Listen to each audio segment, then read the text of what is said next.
Hello student, मेरा नाम है छाया प्रतिभा खिलवार। आप लोगों की बायोलॉजी फैकल्टी स्वागत करती हूं आपके अभिप्सा एजुकेशन फॉर एक्सीलेंस पर। तो बच्चों, हम कक्षा 11वीं का जो हमारा पहला चैप्टर है, ठीक है, पहला चैप्टर अर्थात समझ रहे हो ना, बेस जो होता है। ऐसे तो हमने कक्षा 11वीं का 8वां जो चैप्टर है वो भी हमने क्लियर किया था, ठीक है। 8वां चैप्टर इसलिए क्लियर किया कि बच्चों, क्योंकि वो सेल से रिलेटेड था, और वो सेल से रिलेटेड है अर्थात वो सबसे स्मॉल यूनिट है, वहाँ से हम लोगों ने स्टार्ट किया। लेकिन आज जो चैप्टर हम यूज़ करने वाले हैं बच्चों, जो पढ़ने वाले हैं, द लिविंग वर्ल्ड, सजीव जगत के बारे में पढ़ेंगे, जीव जगत के बारे में पढ़ेंगे, बायोलॉजी क्या होता है ये समझेंगे, वनस्पति विज्ञान क्या होता है, जंतु विज्ञान क्या होता है, ये सारी चीज़ें आज के लेक्चर में हम कवर करने वाले हैं बच्चों।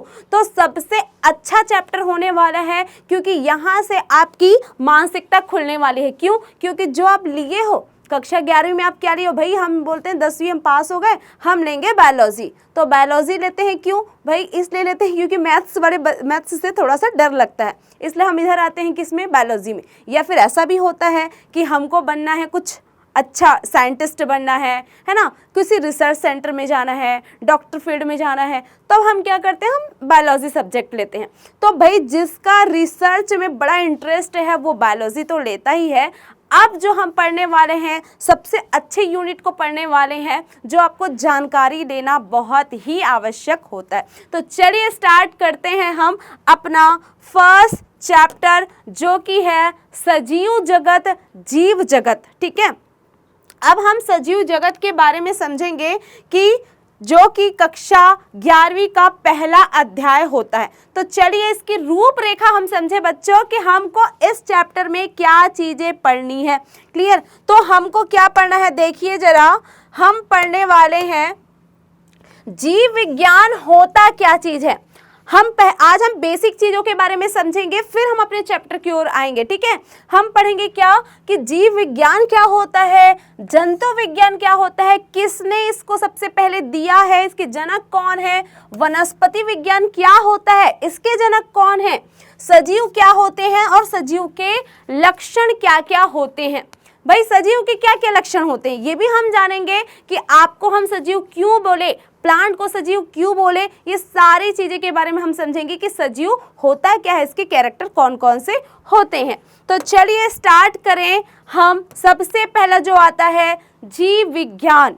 जीव विज्ञान क्या होता है बच्चों? जब भी आपको परिभाषा की याद करने की आवश्यकता, आपको रटना नहीं है, कभी भी आप परिभाषा को रटे नहीं, उसको समझने का प्रयत्न करें। जब आप समझोगे तो आप उसको अपने लैंग्वेज में भी लिख सकते हैं, कोई भी आंसर आपका गलत नहीं होगा।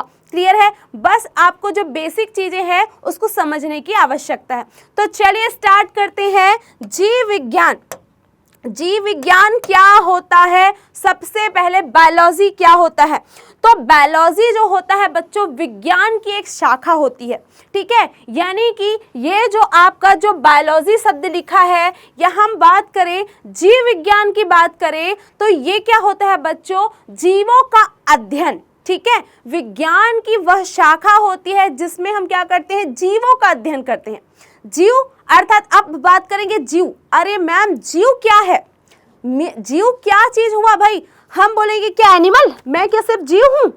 आप क्या सिर्फ जीव हो? एलिफेंट क्या जीव है? कुत्ता क्या जीव है? घोड़ा, बकरी, कैट, ये सब क्या है? जीव है भाई, बिल्कुल ये जीव है। लेकिन इसके साथ साथ ही आपके प्लांट जो होते हैं वो भी इस कैटेगरी में आते हैं। यानी कि जीव के अंतर्गत हम जंतुओं को भी ले सकते हैं और हम वनस्पति को भी लेते हैं। ले सकते हैं नहीं, है ही, लेते ही हैं, ठीक है। तो जीव विज्ञान क्या होता है बच्चों? विज्ञान की वह शाखा होती है जिसके अंतर्गत हम जीवों का अध्ययन करते हैं।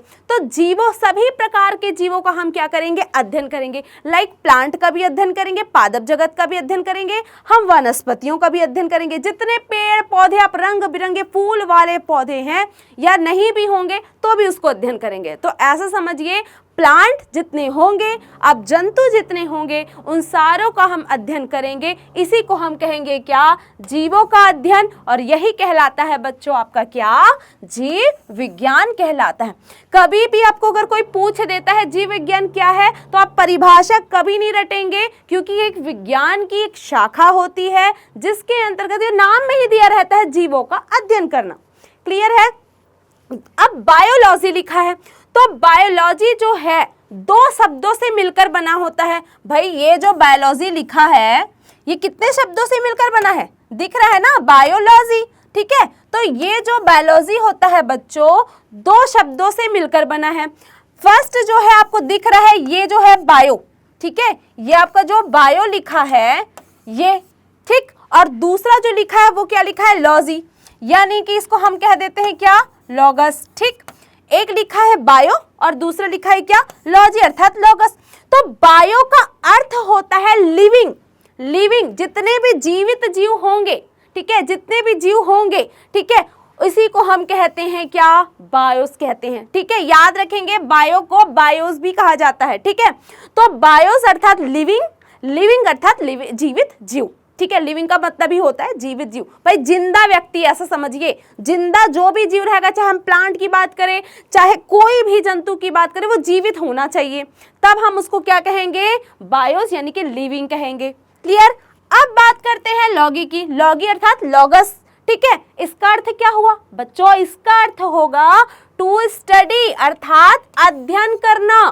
ठीक, यानी कि बायो का अर्थ हो गया जीवित जीव, लिविंग जीव, और लॉगी यानी कि लॉगस का अर्थ हो गया टू स्टडी अर्थात अध्ययन करना। तो इसका मेन मीनिंग क्या हुआ? जीवों का अध्ययन करना। क्लियर है? तभी तो हम कहते हैं जीव विज्ञान। हम क्या करते हैं जीव विज्ञान में? क्या पढ़ते हैं बताइए? क्या पढ़ेंगे हम लोग? जीवों के बारे में तो पढ़ते हैं। हम जब भी 11वीं का बुक उठाते हैं तब हम क्या पढ़ते हैं? हम बायोलॉजी लेंगे। ठीक है, तो उस बायोलॉजी में होता क्या है? होता है भाई प्लांट के बारे में अध्ययन करते हो आप, जंतुओं के बारे में अध्ययन करते हो आप। क्लियर है? तो ये जो बायोलॉजी है दो शब्दों से मिलकर बना, बायोस अर्थात जीवित जीव और लॉगी अर्थात लॉगस टू स्टडी अर्थात अध्ययन करना। मतलब टोटल है आपका जीवों का अध्ययन करना ही बायोलॉजी अर्थात जीव विज्ञान कहलाता है। क्लियर है? तो चलिए आगे बढ़ेंगे। अब आते हैं, अब बायोलॉजी होती है, ठीक है। अब इस बायोलॉजी की कितनी शाखाएं हैं? दो शाखाएं हैं। इस बायोलॉजी अर्थात जीव विज्ञान की कितनी शाखाएं? दो शाखाएं हैं। पहला जिसको हम कहते हैं क्या? जंतु विज्ञान। भाई जंतुओं के बारे में ही तो पढ़ते हो, ठीक है। दूसरा क्या होता है? वनस्पति विज्ञान। ठीक है, वनस्पति विज्ञान। आप पेड़ पौधे, है ना, छोटे बड़े सभी पेड़ पौधों के बारे में पढ़ोगे आप, तो पूरे प्लांट के बारे में पढ़ोगे, जंतुओं के बारे में पूरा पढ़ोगे, कैसे कार्य करता है, क्या कार्य करता है, ये सारी चीजें आप देखोगे। जैसे आप जंतुओं के बारे में समझोगे, यानी कि जंतु कैसे, इसका संरचना बना, किससे बना, कैसे इसमें सर्कुलेशन होता है, कैसे रेस्पिरेशन, जितने भी चीज आप पढ़ोगे जंतु के बारे में पढ़ोगे। सेम वही चीज आप पढ़ोगे किसके बारे में? वनस्पति के बारे में। तो इस आपके 11वीं में आप जो टोटल पढ़ने वाले हो बायोलॉजी, और बायोलॉजी के अंतर्गत कितनी शाखाएं? जंतु विज्ञान अर्थात जूलॉजी और वनस्पति विज्ञान अर्थात बॉटनी। ठीक है, जूलॉजी और बॉटनी। ठीक है, आप 11वीं बहुत अच्छे से पढ़िएगा क्योंकि ये आपके फर्स्ट ईयर में भी, कॉलेज लेवल में भी काम आने वाला है। क्लियर है?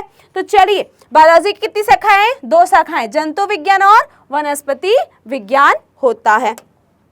अब बात करते हैं, देखिए अब इसको कैसे परिभाषित करें? तो भाई विज्ञान की वह शाखा है जिसके अंतर्गत हम किसका अध्ययन करते हैं? क्या लिखा है? जंतु। तो विज्ञान की वह शाखा जिसके अंतर्गत हम जंतुओं का अध्ययन करते हैं क्या कहलाएगा? जूलॉजी। ठीक है, यानी कि जंतु विज्ञान कहलाएगा। क्लियर? अब इसके जनक कौन हैं? तो बच्चों वेरी वेरी इंपॉर्टेंट चीज है भाई, आपको पता होना चाहिए इस जंतु विज्ञान के जनक कौन है। तो आपको नाम याद रखना है अरस्तु। भाई अरस्तु को आपको हमेशा याद रखना पड़ेगा कि जंतु विज्ञान के जनक है अरस्तु हैं। इस भाई साहब को आप हमेशा याद रखेंगे, ये है आपके अरस्तु बाबा। ठीक है, क्यों याद रखोगे? क्योंकि इन्होंने जंतु विज्ञान का अध्ययन किया है। क्लियर है। अब आते हैं आपके सेकेंड हाफ का, बॉटनी अर्थात वनस्पति विज्ञान। अब ये क्या हुआ, वनस्पति तो नाम से ही दिख रहा है, पेड़ पौधों के बारे में है ना। तो अब इसको परिभाषित कीजिए, आप कैसे समझोगे इसको। तो विज्ञान की ही एक शाखा ये भी है, ठीक है। तो विज्ञान की वह शाखा जिसके अंतर्गत किसका अध्ययन करेंगे, आप ही लोग बता दो भाई, किसका अध्ययन कर रहे हैं, वनस्पतियों का अध्ययन कर रहे हैं, ठीक है। तो जिसके अंतर्गत हम किसका अध्ययन किए, वनस्पतियों का अध्ययन करते हैं, और यही कहलाता है आपका क्या, वनस्पति विज्ञान अर्थात बॉटनी कहलाता है। क्लियर है बच्चों। अब इसके जनक कौन है, ये भी इंपॉर्टेंट है भाई, याद रखेंगे, थियोफ्रेस्टस, याद रखेंगे थियोफ्रेस्टस, ठीक। अब ये जो थियोफ्रेस्टस है, आप याद रखेंगे, यहाँ पर आधा सा कर देना भाई, ये शायद ऑपरेटर वाले भैया कभी कभी मिस्टेक कर देते हैं, कोई दिक्कत नहीं है। थियोफ्रेस्टस आप याद रखेंगे, ठीक है। तो विज्ञान की वह शाखा जिसके अंतर्गत वनस्पतियों का अध्ययन किया जाता है वो कहलाता है क्या, वनस्पति विज्ञान। और इसके जनक होते हैं कौन, थियोफ्रेस्टस, ठीक है, थियोफ्रेस्टस। अब ये हो गया, ठीक। अब थियोफ्रेस्टस ने इसका अध्ययन कर दिया, अरस्तु ने जूलॉजी का अध्ययन कर दिया। क्लियर। अब दो हमको याद हो गया है, हमने पढ़ा सबसे पहले बायोलॉजी होता क्या चीज है, बायोलॉजी की कितनी शाखाएं, दो शाखाएं, जंतु विज्ञान और वनस्पति विज्ञान, ठीक है। अब देखिए, चलिए अब सजीव के बारे में पढ़ते हैं, क्योंकि चैप्टर ही पूरे सजीव के बारे में ही दिया है, ठीक। तो सबसे पहले सजीव अर्थात लिविंग ऑर्गेनिज्म अब क्या है, तो अब अपने आप को पहले देख लो भाई कि मैं क्या क्या करता हूँ, ठीक है। पेड़ क्या क्या करते हैं, जंतुएं जो हैं क्या क्या करते हैं, आपके घर में कुत्ता बिल्ली जो भी पाले वो क्या क्या करते हैं, जितने आप देखते हो बैक्टीरिया हो गया, माइक्रो ऑर्गेनिज्म जितने भी होंगे वो क्या क्या करते हैं। तो भाई आप समझो, जितने हमारे पृथ्वी पर पूरे वर्ल्ड की बात करें, पूरे पृथ्वी की अगर हम बात करें तो सभी में लिविंग ऑर्गेनिज्म मौजूद होते हैं। अब क्या सिर्फ लिविंग ऑर्गेनिज्म मौजूद होते हैं, सजीव ही मौजूद होते हैं, नहीं, बिल्कुल भी नहीं भाई, सजीव तो होते ही हैं, साथ ही साथ निर्जीव भी पाए जाते हैं और मृत जीव भी पाए जाते हैं। अब मृत जीव क्यों भैया, आपने तो बोल दिया मैम कि सजीव भी होते हैं निर्जीव भी होते हैं, अब ये मृत क्यों भाई, पहले तो सजीव थे ना, बाद में मर गए वो बात अलग है, लेकिन थे तो ना जिंदा, तो ऐसा हुआ कि वो मृत हो गए, ठीक। तो सजीव जगत भी पाए जाते हैं दुनिया में और निर्जीव भी पाए जाते हैं और आपके मृत भी पाए जाते थे, जो कि पहले जीवित थे और बाद में मृत हो गए, ठीक है। तो अब ये सजीव जगत क्या होता है, तो भाई सजीव जगत ऐसा जीव होता है जिसके अंदर में जितने भी जैविक प्रक्रियाएं होंगी, जितने भी जैविक प्रक्रियाएं आप समझ लो। अब ये जैविक प्रक्रिया क्या हुआ मैम, तो समझो बच्चों, जैविक प्रक्रियाएं क्या होती है, जिसमें रेस्पिरेशन हो, न्यूट्रिशन हो, यानी कि श्वसन की प्रक्रियाएं हो, आपके पोषण की प्रक्रियाएं हो, आपके प्रजनन की प्रक्रियाएं हो, ये सब क्या है ना, उत्सर्जन की प्रक्रियाएं हैं। आप खाना खाते हो ना, भर पेट के खाते हो खाना, वो कहाँ जाएगा, निकल जाता है ना बाहर में, डाइजेशन हो जाता है, ये सब क्या है, जैविक प्रक्रियाएं हैं। आप सांस ले रहे हो लंबा लंबा लंबा सा, ठीक है, वो क्या है, जैविक प्रक्रियाएं हैं। ये सारे चीजें जो होती हैं, ये सारे के सारे कहलाती हैं बायोलॉजिकल प्रोसेस कहलाती है, अर्थात जैविक प्रक्रियाएं कहलाती हैं।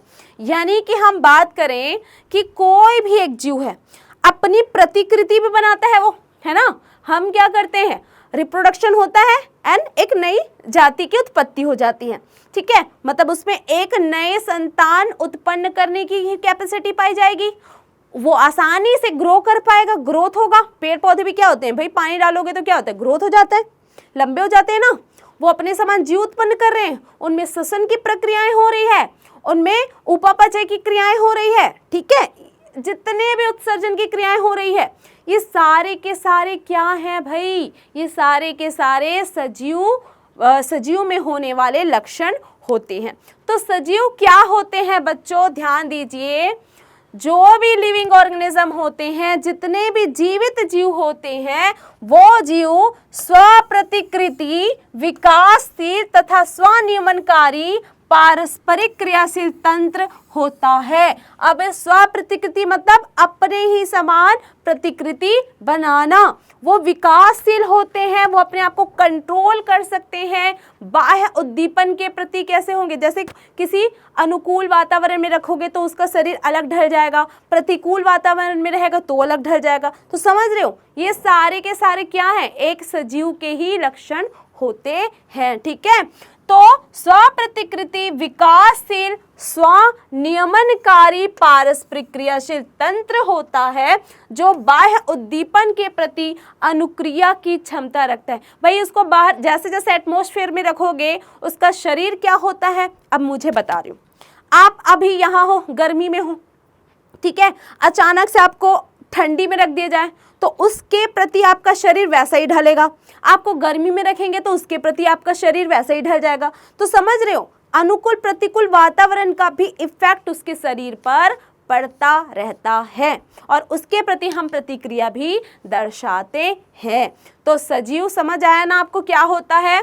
ठीक है, तो चलिए इसके लक्षण को समझे। तो सजीवों के क्या क्या लक्षण होते हैं, जैसा कि मैंने बताया कि आप अपने आप को देख लो भाई, आप क्या क्या करते हो। आपका एक निश्चित शरीर है, आप मोटे हो, पतले हो, हाइटेड हो, छोटे हाइट के हो, कोई फर्क नहीं पड़ता। ठीक है, लेकिन आप हो क्या, सजीव हो। क्लियर है, आप सजीव तो हो। ठीक, आपके क्या क्या लक्षण आपको दिखाई दे रहे हैं। आप में वृद्धि होती है, क्लियर होती है ना, ग्रो करते हो आप। पहले क्या थे, बच्चे थे, छोटे से बच्चे थे, अब धीरे धीरे धीरे क्या हुए, बड़े हो गए, फिर धीरे धीरे धीरे क्या हो, फिर बड़े हुए। ये क्या चल रहा है आपका, वृद्धि की प्रक्रियाएं। तो सजीवों का लक्षण होता है क्या, वृद्धि की प्रक्रियाएं। क्लियर है। अब बात करते हैं, क्या ये सजीव का विशिष्ट लक्षण है कि हाँ भाई सिर्फ सजीव ही वृद्धि करेगा। ना ना ना बच्चों, याद रखेंगे, सजीव का विशिष्ट लक्षण वृद्धि नहीं होता। क्यों नहीं होता, चलिए एक एग्जांपल लेते हैं। पर्वत, पर्वत क्या है, निर्जीव है। ठीक है, आप उसमें भी क्या होता है, आप देखे होंगे, पर्वत को हम बोलते हैं भाई पर्वत क्या थोड़ा सा ऊंचा हो गया, फिर थोड़ा ऊंचा हो गया, लेकिन उसमें कुछ स्पेसिफिक पदार्थ के कारण वो ऊंचा हो रहा है, लेकिन उसकी ऊंचाई तो बढ़ रही है ना, पर्वत भी तो हाइटेड हो रहे हैं ना। तो क्या ये भी सजीव के लक्षण नहीं हुए, क्या हम उसको सजीव की कैटेगरी में नहीं ले सकते। तो इसी प्रकार ये सजीव का विशिष्ट लक्षण, इसे हम नहीं मान सकते बच्चों। यानी कि वृद्धि को सजीव का विशिष्ट लक्षण नहीं, लक्षण तो है पर स्पेसिफिक लक्षण हम उसे नहीं मान सकते। क्लियर है। अब बात करते हैं किसकी, चलिए हम एक एक लक्षण को लेकर चलते हैं, तब आपको समझ आते जाएगा। ठीक है, चलिए बात करें निश्चित आमाप एवं आकार के साथ व्यक्तित्व। अब ये क्या है भाई, किसी की हाइट जो मैं बताई ना, अब कोई निश्चित आमाप का है, मान लो जाए ये एक पेड़ है। ठीक, अब इस पेड़ में क्या हो रहा है, वृद्धि हुई, अब लंबा हो गया, एक पेड़ छोटा है और एक पेड़ क्या है, बड़ा है। ठीक, इसका एक आमाप है, आकार है। अब ये थोड़े दिन के बाद हो सकता है ये भी बड़ा हो जाए, है ना, इसका आकार भी क्या हो सकता है, बढ़ जाएगा। ये सजीव के एक विशिष्ट लक्षण होते हैं। ठीक है, विशिष्ट लक्षण मीन्स मतलब इसका एक स्पेसिफिक आकार तो होता ही है। अब आकार बढ़ भी सकता है और घट भी सकता है, ये हम नहीं कह सकते, क्योंकि बढ़ेगा भी, सीधी सी बात है, ग्रो करेगा तो वो बढ़ता ही है। ठीक, तो इसके लक्षण तो हैं। अब बात करें हम इसके संरचना तथा विशिष्टता की, तो सजीवों की अगर हम संरचना को देखें तो सबसे पहले सजीव जो होते हैं कोशिकाओं से ही मिलकर बने होते हैं। तो कोशिका क्या होता है बच्चों, हमने कहा सजीव जो होते हैं कोशिकाओं से ही मिलकर बने होते हैं। तो कोशिका क्या होता है बच्चों, याद रखेंगे, जीवों की संरचनात्मक एवं क्रियात्मक इकाई को हम कोशिका कहते हैं। तो कोशिका जो होती है, मतलब कहने का मतलब ये है, जो भी लिविंग ऑर्गेनिज्म होते हैं, जितने भी लिविंग ऑर्गेनिज्म होंगे बच्चों, ठीक है, सजीव जगत के जितने भी लिविंग ऑर्गेनिज्म यानी कि सजीव आपके जगत के जितने भी प्राणी होंगे, वो जितने भी ऑर्गेनिज्म हम बात कर लें, वो सारे के सारे कोशिकाओं से ही मिलकर बने होते हैं। याद रखेंगे किससे मिलकर बने होते हैं, कोशिकाओं से ही मिलकर बने होते हैं। अब ये आ गया है कोशिका का नाम, तो एक चीज और इस पे आप याद रखोगे, ठीक है। अब याद रखोगे क्या, आपने शायद 9th में ये चीजें पढ़ी होगी कि अब एक डायग्राम देखते जाइए। जैसे ये कोई दीवार है, ठीक है, ये दीवार पूरा ईंटों से बना है, ये दीवार क्या है, ईंटों से बना है, और ये रिप्रेजेंट कर रहा है किसको, एक मनुष्य को, या फिर हम एक प्लांट की बात करें। क्लियर है। अब इसी दीवार का हम एक ईंट लेते हैं, ये क्या है, ईंट है। अब ये दीवार है, वॉल है, और ये क्या है, इसी ईंट से ये बना हुआ है। क्लियर। अब ये ईंट रिप्रेजेंट कर रहा है किसको, एक सेल को, ये क्या है, एक सेल है। ठीक है, देखते जाइए, मैं समझाने की क्या कोशिश कर रही हूं। अब जहां पर ये कोशिका की बात आ ही गई है तो इस बेसिक चीज को आप दिमाग में रखोगे। ये है आपका वॉल, दीवार, जो कि ईंटों से पूरा मिलकर बना है। ठीक है। अब ये जो दीवार है ईंटों से बना, और ये है एक मनुष्य है। ये जो दीवार है मनुष्य को रिप्रेजेंट कर रहा है और पौधों को भी, यानी कि ये मनुष्य है, ठीक है, ये मनुष्य को भी रिप्रेजेंट कर रहा है और पौधों को भी रिप्रेजेंट कर रहा है। क्लियर है। और ये ईंट है, एक ईंट है, ठीक, और ये जो है एक कोशिका है, यानी कि ये क्या है, कोशिका को रिप्रेजेंट करे। एक ईंट जो है कोशिका को रिप्रेजेंट कर रहे हैं। जिस प्रकार बच्चों याद रखेंगे ना, ये सजीव के बारे में बहुत अच्छा चीज बता रही हूं। ये जो वॉल है जिस प्रकार मनुष्य को रिप्रेजेंट किया, अर्थात एक एक ईंट से मिल करके, एक एक ईंट से मिल करके ये पूरा दीवार बन गया। क्लियर है। एक एक ईंट से मिल करके ये पूरा जिस प्रकार दीवार बन गया है, ठीक है, और ये दीवार जो है रिप्रेजेंट किया मनुष्य को। ठीक। अब यहाँ पर देखिए कोशिका है, एक एक कोशिका मतलब पूरे सारे कोशिका सब मिल करके किसको निर्माण करते हैं, मनुष्य बनाएंगे और पौधों का निर्माण करेंगे। चाहे हम किसी भी जंतुओं की बात करें, वो एक कोशिका डिवीजन करके, यानी कि विभाजित हो करके, विभाजित कर करके, कौन सा विभाजन, एक होता है माइटोसिस और दूसरा मियोसिस, समसूत्री और अर्धसूत्री विभाजन करके ये पूर्ण रूप से किसी मनुष्य को, पौधों को, या कोई भी जितने भी सजीव जगत के जीव होंगे उसको ये बना देता है। यानी कि पूरा जो जीव जगत जो होता है वो सजीव से ही मिल करके बने होते हैं। जितने भी सजीव होंगे वो सारे के सारे कोशिका से ही निर्मित होते हैं। क्लियर है। अब ये कोशिका हो सकती है एक कोशिकी हो और ये कोशिका हो सकती है बहुकोशिकी हो, यानी कि कुछ जो ऑर्गेनिज्म होते हैं बच्चों वो एक कोशिका से मिलकर बने होते हैं, और कुछ जो ऑर्गेनिज्म होते हैं, जीवित जीव होते हैं, वो बहुकोशिका से मिलकर बने होते हैं। क्लियर है। इसको इस प्रकार समझते हैं, देखते जाइए। जैसे मैंने कहा, यहाँ पर बनाते हैं, ठीक है।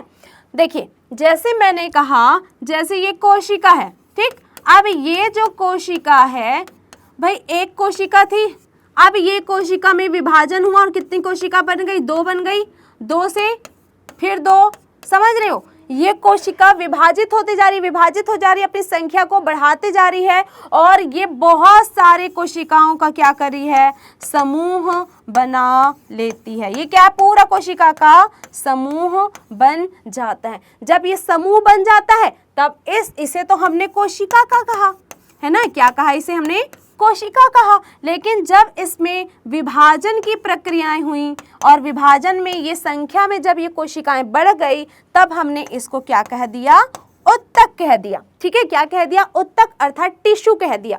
ठीक है। और ये टिश्यू जो है आगे चलकर, यानी कि कोशिका विभाजन हुई, मतलब विभाजित हुई और क्या बना ली, टिश्यू बना ली, और टिश्यू में फिर से डिवीजन हुआ और क्या बना लेगा, ये टिश्यू जो है ऑर्गन, कोई भी एक ऑर्गन, जैसे हाथ बना लिया, पैर बना लिया, पौधे का कोई स्टेम है ना, और लीफ है, मतलब पत्ती जो है, या तना जो है, या जड़ की हम बात करें, ये सारे के सारे एक एक ऑर्गन को बनाते जाती है ये कोशिका। यानी कि हम बात करें ऑर्गन का, यानी कि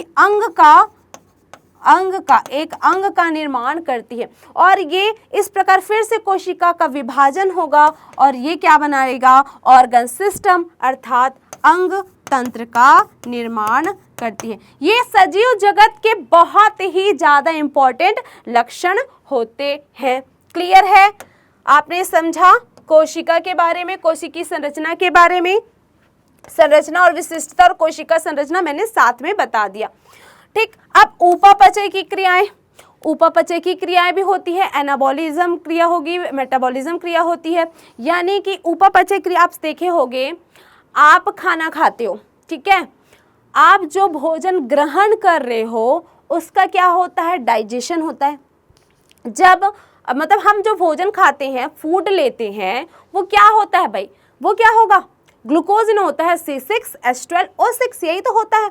जब आप इसे खाते हो, ठीक है, मैं ऐसे लिख के बताती हूँ, इसे ऐसे में समझोगे आप लोग, नहीं तो फिर सुनते रहोगे। ठीक, देखिए C6H12O6 ये क्या है, ग्लूकोज है। ये हमने भोजन के रूप में ग्रहण किया है। ठीक है, ये प्लांट से बनता है, फोटोसिंथेसिस की प्रोसेस के द्वारा क्या बनता है, भोजन बनता है, और इसको हम ग्रहण करते हैं। अब जब हम इसे ग्रहण करते हैं बच्चों, तो भाई ग्रहण करने के बाद क्या होगा, ये रहेगा क्या पेट में, नहीं ना, इसका क्या होगा, डाइजेशन होता है। ठीक है, अब इस डाइजेशन किसकी उपस्थिति में होगी, सीधी सी बात है, ऑक्सीजन की उपस्थिति में होगी, है ना।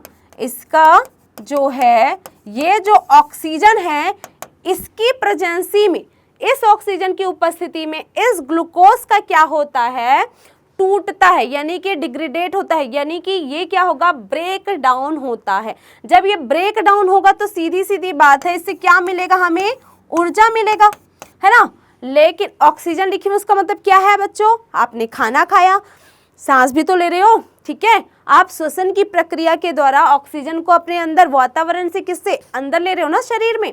जब शरीर में लेते जाते हो तो इस ग्लूकोज का क्या होगा, ब्रेक डाउन होता है, और जब ब्रेक डाउन होगा तो एनर्जी मिलेगी। और जब ये ग्लूकोज ऑक्सीजन की उपस्थिति में टूटेगा, ब्रेक डाउन होगा, तो ऊर्जा जो है, याद रखेंगे, 673 किलो कैलोरी ऊर्जा मुक्त होती है। ठीक है, 673 किलो कैलोरी ऊर्जा मुक्त होती है।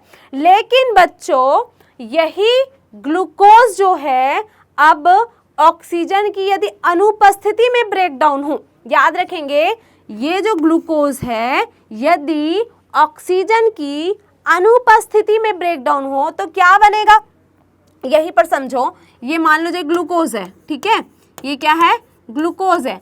अब यहाँ पर ऑक्सीजन है ही नहीं, ऑक्सीजन क्या है, एब्सेंट है। अब लेकिन ये टूटना तो है, यानी कि C6H12O6 को क्या है, टूटना तो है, ब्रेकडाउन तो होना है। तो अब ये जब टूटेगा ऑक्सीजन की अनुपस्थिति में तो क्या बनेगा, तो बनता है बच्चों लैक्टिक एसिड बनते हैं। ठीक है, क्या बनता है, लैक्टिक एसिड बनता है। क्लियर है? अब याद रखेंगे, और ये जो लैक्टिक एसिड होता है, आप होते ना थकान आपको बहुत ज़्यादा लगता है, ठीक है, आप याद होगा आप लोग को, जब आप रनिंग करते हो, है ना, खूब तेज दौड़े, तो आप क्या था, आपका सांस फूलने लगता है। क्यों फूलने लगता है भाई, क्योंकि आप उतनी मात्रा में ना तो ऑक्सीजन ले पा रहे हो, ना ही आपका जो है डाइजेशन हो पा रहा है, और उतनी एनर्जी आपको मिल पा रही है। इसीलिए वो क्या होता है, लैक्टिक एसिड का जमा हो जाता है, जिसके वजह से हमको क्या होता है, थकान महसूस होता है। ठीक है, तो ये है आपका लैक्टिक एसिड। क्लियर है? तो ये जो बताए बच्चों, ग्लूकोज एनर्जी, अच्छा, इससे 28 किलो कैलोरी एनर्जी यानी कि ऊर्जा मुक्त होती है। ठीक है, याद रहेगा आप लोगों को। तो ये हो गया उपापचय की क्रियाएं। श्वसन की प्रक्रियाएं भी सेम वही होती है, जितने जीव होते हैं उनमें सजीवों के लक्षण है, उनमें रेस्पिरेशन की प्रक्रियाएं होती ही है, श्वसन की प्रक्रियाएं होंगी, और ऑक्सीजन अपन ले रहे हैं और CO2 जो है बाहर निकालते हैं। ठीक है, ये तो ह्यूमन में हो गया, प्लांट में CO2 को ग्रहण करते हैं, ऑक्सीजन को रिलीज कर देते हैं। क्लियर है? अब याद रखेंगे पोषण की प्रक्रियाएं। पोषण यानी कि न्यूट्रिशन क्या होता है, न्यूट्रिशन की प्रक्रियाएं जो बच्चों क्या होती है। अब भाई आप खाना खाओगे तो आपको आपके शरीर में क्या होगा, न्यूट्रिशन मिलेगा, एनर्जी मिलेगी, है ना। आप पोषण पदार्थ को ले रहे हो तो आपका शरीर भी क्या होगा, पोषण युक्त होगा। तो ये क्या है, जितने भी जीव होते हैं, सजीव जगत के जीव होते हैं, उनमें पोषण की क्रियाएं होती है और ये भी सजीव का एक लक्षण होता है। वृद्धि की प्रक्रियाएं होती है, वृद्धि यानी कि उनके भार में वृद्धि होगा। तो बच्चों अब हम देखते हैं क्या, प्रजनन आनुवांशिक पदार्थ के बारे में। तो जितने भी सजीव जगत होते हैं, ठीक है, चलिए एक एग्जाम्पल देते हैं। एग्जाम्पल हम यहाँ पर मनुष्य की बात कर लेते हैं, ठीक है, हम यहाँ पर एग्जाम्पल में मनुष्य की बात करें, कोई भी ले सकते हैं, ऐसा नहीं है कि हम मनुष्य की बात करें, कुत्ता बिल्ली जो भी आप ले सकते हो, कुछ भी ले सकते हो, ठीक है, जितने भी लिविंग ऑर्गेनिज्म है आप यहाँ पर ले सकते हैं। तो मनुष्य में क्या होता है बच्चों, यहाँ पर दो जीवों की यहाँ पर आवश्यकता पड़ती है, लेकिन यहाँ होगा नर और एक होता है क्या, मादा, ठीक है। अब नर और मादा ये दोनों में क्या होता है, नर से नर गैमेट यानी कि नर युग्मक और मादा से मादा युग्मक, ठीक है। और नर युग्मक और मादा युग्मक दोनों का फ्यूज होता है, यानी कि निषेचन की प्रक्रियाएं होती है दोनों के बीच में, और निषेचन से एक नए संतति को ये क्या करते हैं, यानी कि युग्मनज को ये क्या करते हैं, जन्म देते हैं। युग्मनज जो है आगे चलकर भ्रूण का निर्माण कर देता है और भ्रूण से एक नए संतति का निर्माण हो जाता है। यानी कि मनुष्य जो होता है बच्चों, मनुष्य की बात करें, चाहे हाथी घोड़ा बकरी जिसकी भी आप बात कर सकते हो, यहाँ पर आप बात करेंगे मनुष्य की, तो यहाँ पर दो जीवों की आवश्यकता पड़ी, दो विपरीत लिंग वाले जीवों की आवश्यकता पड़ी। याद रखेंगे हमेशा, दो विपरीत, है ना, विपरीत लिंग वाले जीवों की यहाँ पर आवश्यकता पड़ी। और ये जो विपरीत लिंग वाले नर और मादा जो हैं, दोनों जो है गैमेट का निर्माण किए, नर से नर युग्मक, मादा से मादा युग्मक, दोनों में निषेचन की प्रक्रियाएं हुई और निषेचन की प्रक्रिया करने के पश्चात युग्मनज अर्थात भ्रूण का निर्माण हो जाता है। क्लियर है बच्चों? यदि मेरी राइटिंग आपको समझ ना आए तो मैं बोल रही हूँ, आप साथ साथ में लिख सकते हैं। क्लियर है? तो ये हो गया क्या, दो विपरीत। तो भाई ये तो क्या था, मल्टी सेलुलर था, यानी कि बहुकोशिकीय जीवों की बात की। तो क्या ये एक कोशिकीय जीवों में भी ये संभव है? बिल्कुल है, लेकिन यहाँ पर दो आपके विपरीत लिंग की आवश्यकता यहाँ पर नहीं पड़ी। एक एग्जाम्पल से समझते हैं। ये तो था क्या, बहुकोशिकीय जीवों की हम बात की, बहुकोशिकीय, ये क्या थे, बहुकोशिकीय जीव थे। अब हम बात करते हैं एक कोशिकीय जीव की बात करें तो एक कोशिकीय जीव जिसमें हम उदाहरण लेते हैं बच्चों अमीबा, ठीक है। अब ये जो अमीबा है, अमीबा का अगर आप स्ट्रक्चर देखोगे, अमीबा का अगर हम स्ट्रक्चर देखेंगे तो ये इस प्रकार से मौजूद होता है ना, ये क्या है, अमीबा है। अब अमीबा में जब विभाजन, ये क्या करता है, अपने ही शरीर को क्या करता है, डिवाइड करता है और दो अमीबा का निर्माण कर देता है। तो चलिए हम यहाँ पर एक अमीबा इधर बना लेते हैं, एक अमीबा इधर बनाते हैं, मतलब एक अमीबा से दो सेम मतलब समान अमीबा का यहाँ पर निर्माण हो जाता है। कहने का अर्थ ये क्या है, प्रजनन की ही एक प्रक्रियाएं होती है। प्रजनन मीन्स अपने ही समान जीवों को उत्पन्न करना, ठीक है, अपने ही समान संतति को उत्पन्न करना प्रजनन कहलाता है। और प्रजनन जो है सजीव के ये भी विशिष्ट लक्षण होते हैं। क्लियर है? अब बात करेंगे संवेदनशीलता तथा उत्तेजनशीलता।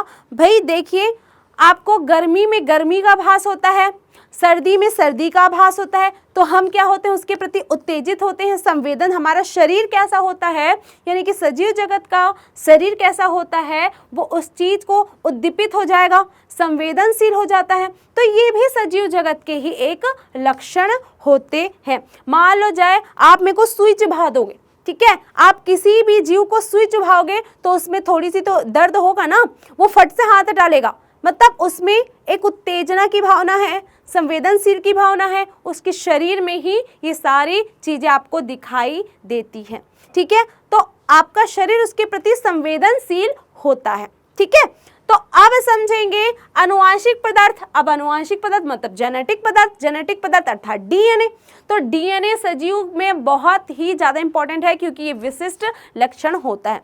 जब भी आप कोशिका के बारे में पढ़ते हो बच्चों, तो याद होगा मैं हमेशा कोशिका से रिलेटेड एक चीज हमेशा कहती हूं कि कोशिका सजीव का तो विशिष्ट लक्षण है ही, ठीक है, लेकिन उस कोशिका में क्या चीज प्रेजेंट होता है। ये जैसे कोशिका है, कोशिका के अंदर पाया जाता है क्या, सेल वॉल, सेल मेम्ब्रेन, ये क्या हो गया न्यूक्लियस, ठीक है, ये क्या है आपका न्यूक्लियस हो गया, ये है केंद्रक आपका,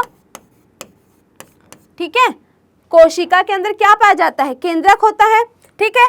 प्लाज्मा मेम्ब्रेन होते हैं, प्लाज्मा मेम्ब्रेन होते हैं, ठीक है। यहां पर आप बात करोगे तो माइटोकॉन्ड्रिया, माइटोकॉन्ड्रिया, यहां पर बात करेंगे तो फिर ये हो जाएगा आपका लाइसोसोम, ठीक। अब यहां पर हम बात करें तो ये हो गया आपका क्या, अंतःप्रदवी जालिका, ER, और इसी में राइबोसोम उपस्थित होता है, ये तो आपको पता ही होगा, ठीक है। ये राइबोसोम किसी किसी में उपस्थित है और किसी किसी में नहीं है, और इसी के अंदर पाया जाता है आपका क्या, इसी के अंदर आपका पाया जाता है डीएनए यानी कि क्रोमोसोम, ये आपका क्या है डीएनए यानी कि आनुवांशिक पदार्थ। देखिए सजीव जगत जो है सभी कोशिकाओं से ही मिलकर बने होते हैं। कुछ जो जीव होते हैं एक कोशिकी होते हैं और कुछ जो जीव होते हैं बहुकोशिकी होते हैं, ठीक है। तो एक कोशिकी जीव जो होते हैं वो अपने डीएनए को क्या करते हैं, विभाजित करते हैं, और मतलब न्यूक्लियस को विभाजित करते हैं और दो आपका जीव जो है वो बना लेते हैं, ठीक है, जैसे हमने अमीबा में अभी हमने देखा था, ठीक।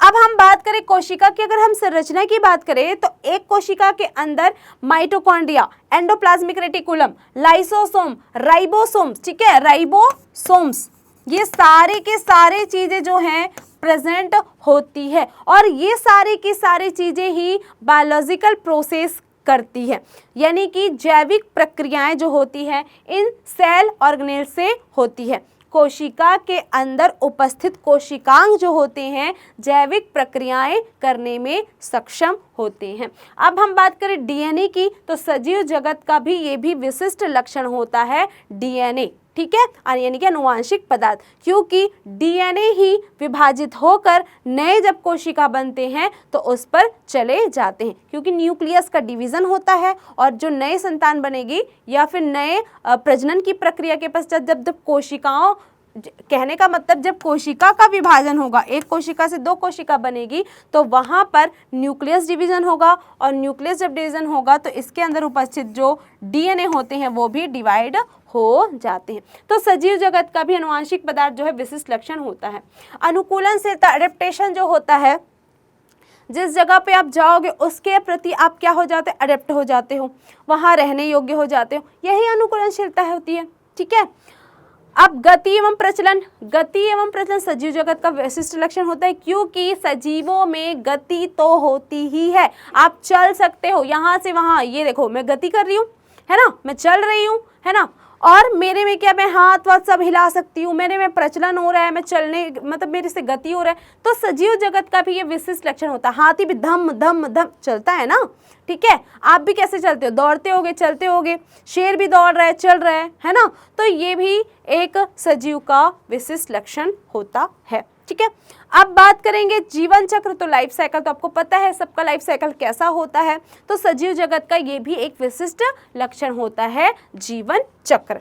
लास्ट में जो आते हैं हम बात करेंगे मृत्यु की, तो मृत्यु तो अटल सत्य है, ये आप इसे नकार नहीं सकते हैं। तो सजीव जगत पे जो जीवन लिया है उसकी मृत्यु तो होना तय ही होगी, यानी कि सजीव जगत में ऐसा कुछ नहीं है जो मृत्यु हो जाए, ठीक है। अब बात करोगे कि एक कोशिकीय जीव क्योंकि अगर हम अमीबा की बात करें तो वो अमीबा जो है कभी मृत नहीं होता है, याद रखेंगे, क्योंकि वो अपने ही शरीर को डिवाइड करता है और 2 अमीबा बनाता है, फिर वो शरीर अपने डिवाइड होता है, फिर 2 अमीबा बनाता है। तो वो जो है ना वो एक कोशिकीय जीव, कुछ एक कोशिकीय जीव पर लागू नहीं होते हैं।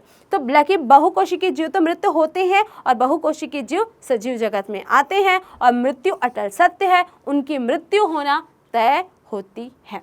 क्लियर है। अगर हम बात करें निर्जीव की बात करें तो निर्जीव क्या होते हैं बच्चों, इनमें कोई भी बायोलॉजिकल प्रोसेस नहीं होती है। जिस प्रकार हमने सजीव के बारे में बात की, सजीव में ये सारी प्रोसेस होती है, उस प्रकार हम अगर निर्जीव की बात करें तो निर्जीव में ये सारे के सारी प्रक्रिया नहीं होती। ना तो वो सांस ले सकता है, ना उसमें एक्सक्रेशन यानी कि उत्सर्जन की प्रक्रियाएं होंगी, ना तो वो सांस लेगा, ना तो न्यूट्रिशन होगा, ना तो एक्सक्रेशन होगा, ये कोई भी प्रोसेस उसमें नहीं होता है। यानी कि सजीव, अगर हम निर्जीव की बात करें तो देखो पानी, निर्जीव में क्या आता है, पानी, हवा, मिट्टी, ये क्या सांस लेते हैं, ये क्या गति करते हैं, नहीं ना, तो इसमें कोई मूवमेंट नहीं होता, ये किसी प्रकार की वो गति नहीं करते हैं। अगर हम बात करें निर्जीव और सजीव के तो आप इसमें बेसिक डिफरेंस खुद भी निकाल सकते हैं। क्लियर है। अब हम बात करते हैं मृत की, ठीक है, हम बात करें कुर्सी, टेबल, ठीक, तो कुर्सी, टेबल, ये सारी चीज क्या है, पहले तो वो जीवित थे यानी कि प्लांट थे, अब उस प्लांट को सूख गया, काट दिए, निकाल दिए, तब वो जाके मृत हुए, तो वो सब क्या है, मृत जीव होते हैं। तो हमने सजीव जगत देखा, हमने निर्जीव को भी जाना, हमने मृत चीज़ों को भी समझा। तो ये आज का हमारा लेक्चर था जिसमें हमको बताना था जीव विज्ञान क्या होता है, जूलॉजी क्या होता है, बॉटनी क्या होता है और सजीव जगत के बारे में हमने पढ़ा कि क्या होता है, उसके लक्षण क्या होते हैं। चलिए आगे का हम लेक्चर देखेंगे वर्गीकी के बारे में। हमने वर्गीकी के तत्व क्या होते हैं, उसके पदानुक्रम क्या होते हैं, ये सारी चीज़ें हम नेक्स्ट लेक्चर में देखेंगे। तो तब तक के लिए धन्यवाद।